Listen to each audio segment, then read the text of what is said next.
Proclame Taimi ma le TUAMAN ne vai aso fua. Ma lo le su Faumuina le lu va se lu ngi kai au di. Ma lo so. Ma lo le blanco via. Sa o. Oi ma le tu sala ia Taimi. Ma no. Ma ui mai o lu ngi kai au. Mo via. Lei me uma le rofa ma le leo Yesu. Ta Yesu. Amen. Ato lia malia so fo. Ala fat fo Samoa. Le tu pele. Na tu sa man via le weekend ya ma fo nga ai nga sa yai. Fa pe fo isa finga me lo. Ta vai sa. Sa le lo. Alu lo ko. Lo ko al fale a o fe a le lo ko. Ma lo ko fale a. O ko puri fo sa puri va. Ma lo me lo sa wala ali. O bela tau si le fie ga ka. Ele va penga la lu farsa lo ko. Ara sa kasilas. A va pe la ga ke fale a mo ko kuri mo ka karo. O lo ko ara. Ai ka ho imposo me aga kia ka un fel kat. Ave ka va ka karo. Kun moli fel kat. Ingo kofe fel kat. Ai fel ka karo. Ja, so van fel kat. Alo ai mo mo karo. Ya kalau bruto ole ngal me mongu ko ale ka.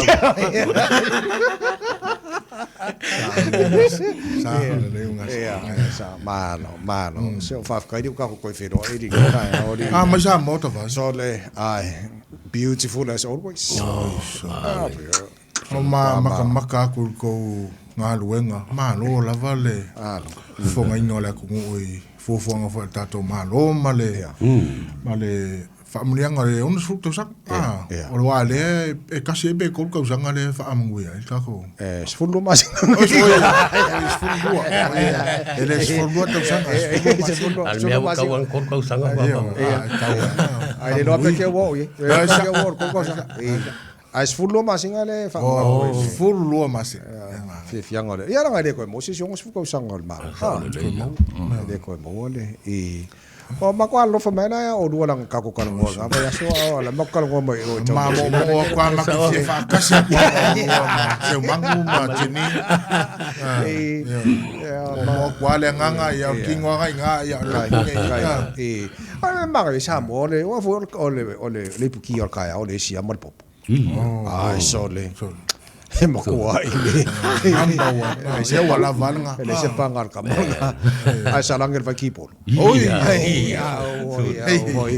ai ko kong ele free e pe me ka ko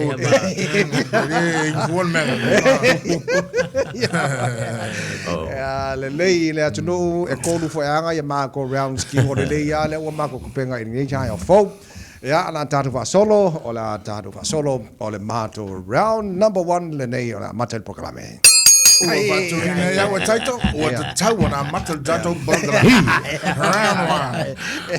ai no mai bon ka lo ngol fa ngol va supea e kia kuloa ia lau kiwi ai maua kuloa le koe se fulu mingu ki alga longa Australia ma Usilo Usilo ia kau kia le mea kupuso Pola skof. Pea usorele fai ingo ia wa ole anka um faz ka malenga maua lenga wole polo le run down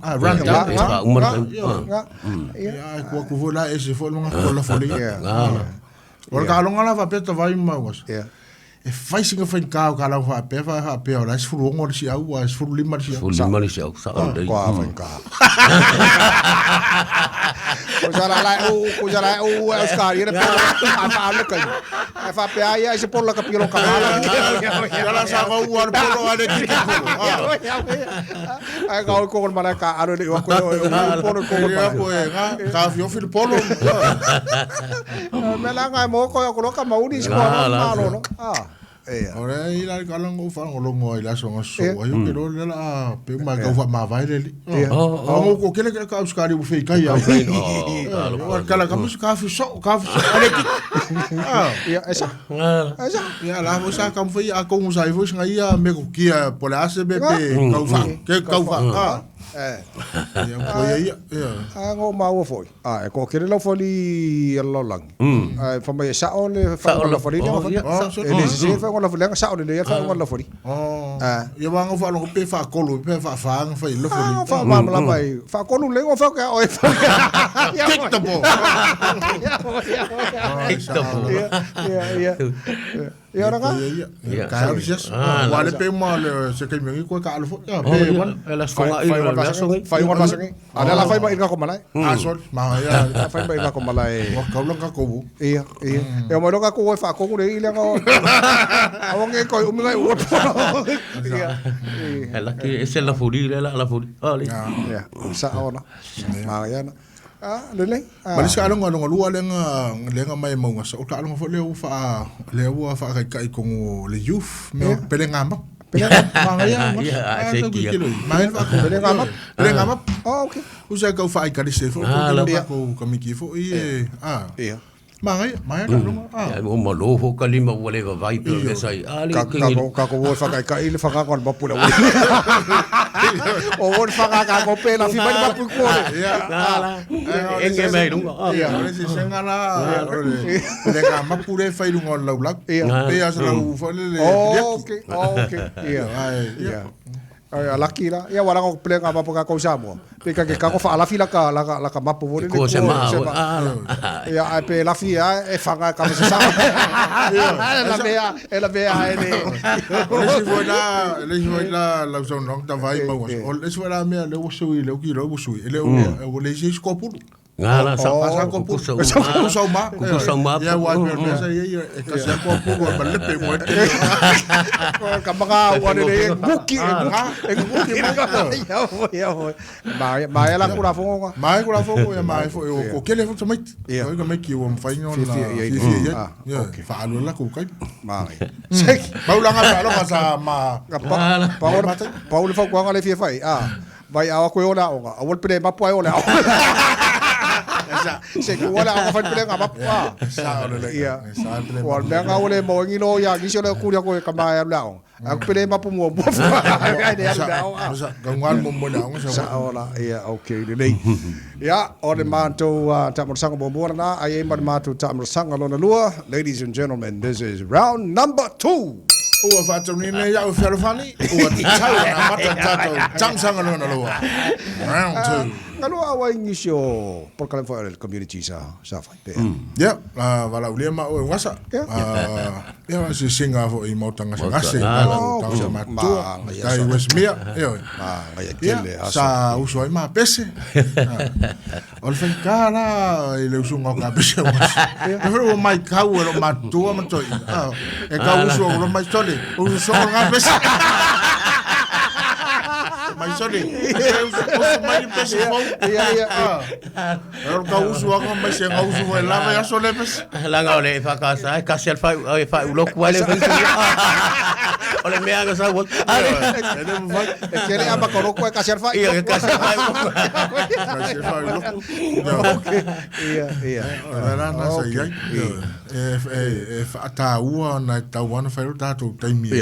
Ya se no tanga tama tu ma pese fulu 5 minutos wan fata usu se pese mali sa fie inga ko inga ma ega ke lo le wo so ku pese ko ngal ko inga wo si ma lo ko ya wa mai lo ya sa pese le wo ave mali wa lo ma lo ma ko por pese ka fa me mai lunga leo o pese le o miki bola al pese usu e un mar mai usu na miki no ko ola isa son nge vas fa mga ko inga bolo maku vai ol pese foi bole ko fai fuar ka bi o pese ar se le ngi be se le Saya mai kere nga karsi kere kai mi yo usi pese moto ina mo matu ai rest home sa me tong fai kere se lau pose ai kere lo bokala me nga nga bos kak se rengi pere de o que kia Aku si Pepa uma. Aku si Pepa uma. yo e u yang al ma que nga mo mai ya que no é mo al que so o me malesi wa ya o me o mo ka lia malesi fia ai pera ka ko ngai driving range ai ai se ora se ya vai a sole e ma que fe Ki kia le maka. Ki kia le.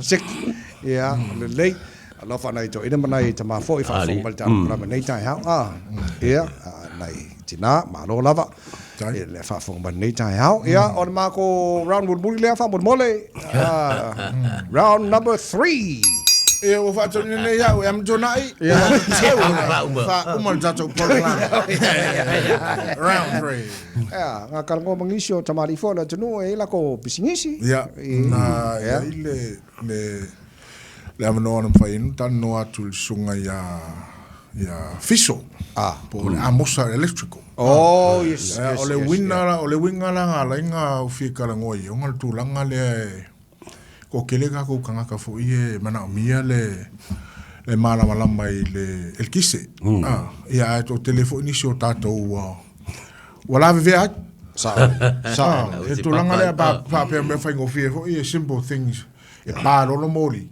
pa wana me ye suile mka wila au ngalo nga kapere mo sa mangaya orang ai kala ya fo mai va e fa pe lo moli nga lo le ai moli shaki mo nga sa mo Aia. Ka pe mo le switch, the main switch, ka pe al kama no le loke so no. Wa va pe ke no loke runga. Ya ke wa spaka wa. Ai ro le mai wala la ngai sa no mai. Mo o le spaka fo ya ka ko me le o ma ro si le pawa. O le spaka that's it. O le goodbye ar spaka ka. Fa singa ma lo si o pawa tato. Aia ke le fo kuanga nga. Aia fo kuanga.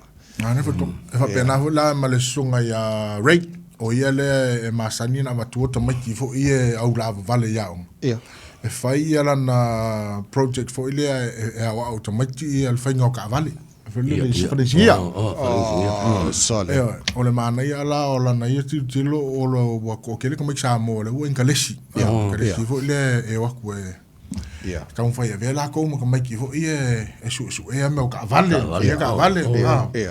maka ko ala ka la ngol pa so sia ki ngol pa ka vale ala ko e lu ko sa ko ga pe ngale up and down e va pe la ku lo sia ki lo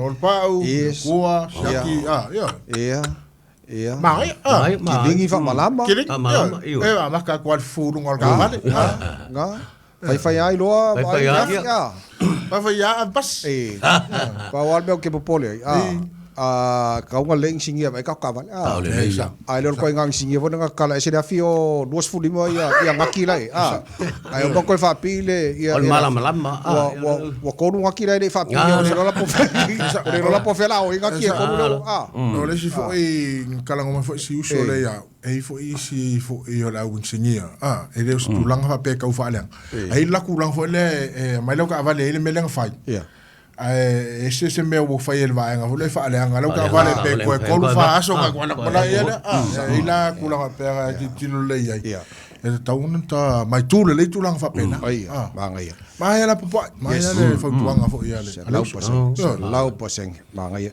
ke manga ku es ko inga e fa sa fa yo lang fa pa i papato e o leva ka la ko fa so la ngai yo ila ko inga lang pisingi fa mer ko inga sa wa sa mo fa pa o ma ka mi la fa ya lang al wenga le yo le leva ka lang fa pa o lang fa inga lang ka yo ya mang wi ya fa lo ngai ama ka le ho me o pa ka vale sa mo sa fa fu me of white sa fa ma o le fa o deskan pa o deskan le ana mo ko per ko yo ma mo ko per ko ko pe suisor kimu pe ai wo pico ko inga fa ko la ngai yo wala ko leng seki ma ngai le e ma ko pe se de fia usu Faumuina ko por kala me Faumuina langa leu mo ka ku pengi ka to o que eu sou maneiro vai cora mama com mai rol le mai rol kala la boca me sino ya thank you very much Radio Samoa thank you very much wala barka ko passe se ko que pas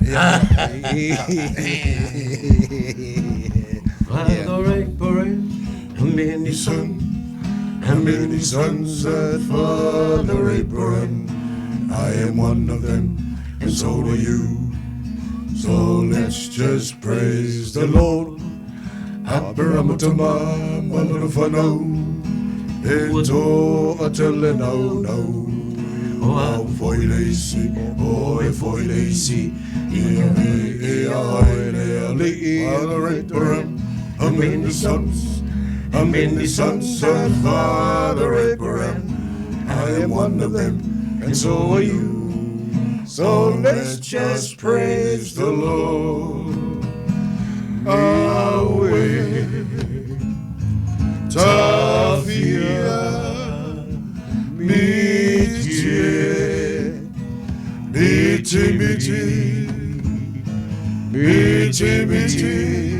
Samoa,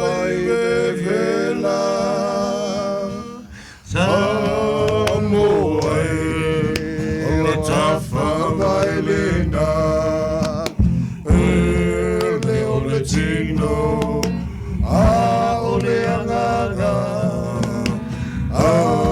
Fayetumau, Oletunga Bailena, Ole Atsumau, Lemanuya Mo Samoa, Ete Pisaloa.